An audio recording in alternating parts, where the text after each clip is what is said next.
So, as I was reading the book of Isaiah, I came across this verse which kind of reminded me what like people are probably doing right now, and I'll get into it. So, this verse is in chapter 1 and it is verse 15, and it says, "When you spread out your hands, I will hide my eyes from you, even though you make many prayers, I will not hear. Your hands are full of blood." So, that is proper like poetry talk here, but you're probably wondering what is he talking about. So what he talked about previously is basically people who kind of, so in this time, in Jerusalem's time, it's when people would do like sacrifices and stuff like that. So like modern day, like go to church, fast, that sort of thing. But he was talking about how they were doing it, but they didn't have really any faith. Like they were just doing the motions of it, but they were still sinning and everything like that. So he's basically making a point that God's basically saying that you may be praying, but I'm not answering to you. You're not 100% like, you're not 100% following what I want you to do. You're not fully in faith. Um, so I'm not going to listen to your prayers.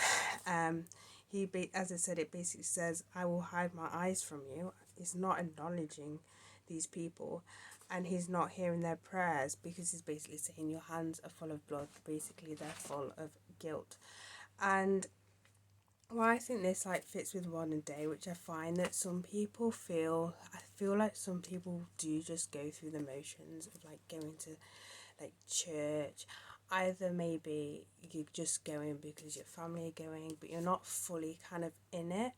But even so, there's people out there that just think all you need to do is like go to church once a week and that's it. You may pray, but you're not like fully in it, but you think that's all right. In God's eyes, you're doing right. You may be following the commandments, but you're not like truly in it. And basically, God doesn't want you to be like half-heartedly in it. He wants you to actually believe in him. He wants you to put your whole faith in him. Otherwise, why should he bother? Why should he bother? If you're not bothering and only kind of half-heartedly doing it, then what's the point? It's like, for example, you may have a job, and this is kind of going off topic, but kind of isn't. But you know how sometimes you have that job you don't really like, and you just go through the motions. You get up, you go to that work, you do, your tasks that you do at that job, but you half-heartedly do. You just do it for the money.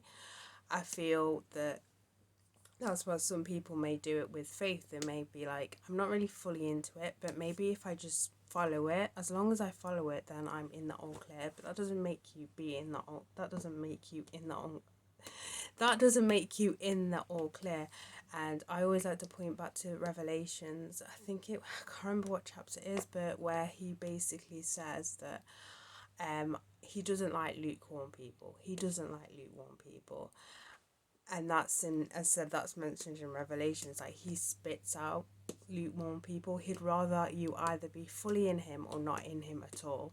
So yeah, I like how this just acts like a warning. And as I said, even though that's a warning in the Old Testament towards like the people of Jerusalem and Judea, it still matters today, because I feel like some people are still kind of just going through the motions and not fully in it, and they believe that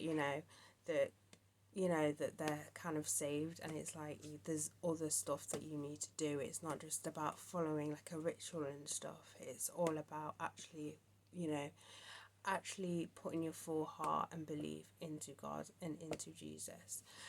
It's not just about kind of just doing a whole ritual and just hope.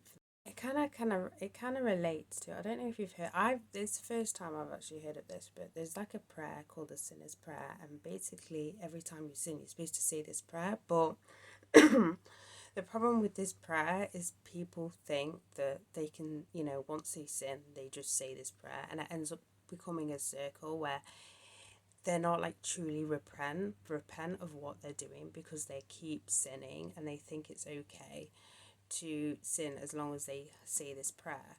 But it's a bit like Catholics, how they have the whole what's it called again?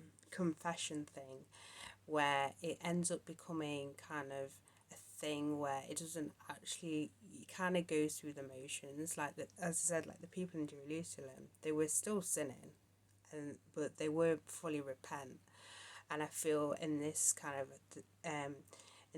of like era now, you can, or this we call it era or generation, I'm not sure, but this kind of year we are in in the future, how stuff like that can cause you not to fully like repent. It just becomes like a ritual where, oh, it's fine as long as I say this prayer, it's okay, God will forgive you. But that's not the idea. God actually wants you to actually change yourself so you don't sin. Obviously, He knows when you first go into Christianity, there's gonna be slip ups. You're gonna have slip ups. He knows you're gonna have slip ups, but the idea is to kind of not continually do the same action or the same sin over and over again, and just hope that he wants you to basically make an effort to actually change your ways. So he wants you to actually be fully faithful in him, but he also wants to change your ways as well,